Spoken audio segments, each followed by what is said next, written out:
Have you ever wondered where to find people you've blocked on Facebook? Or how do you unblock them? Let me show you.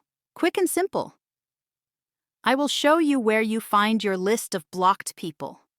First, open the Facebook app. Next, find the three horizontal lines in the upper right corner and click them. Then scroll down to Settings and Privacy and tap on it. Then tap Settings. After that, scroll down until you find Blocking. Right there, you'll see everyone you've blocked, all in one place. Now, unblocking someone is easy.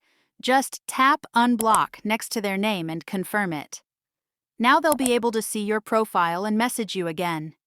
Remember, unblocking someone doesn't automatically add them back to your friends list. You'll have to send a friend request to add them if you want to reconnect again. And that's it. You can easily access your blocked list and unblock it whenever necessary. Remember to like this video and subscribe for more app tutorial videos similar to this one.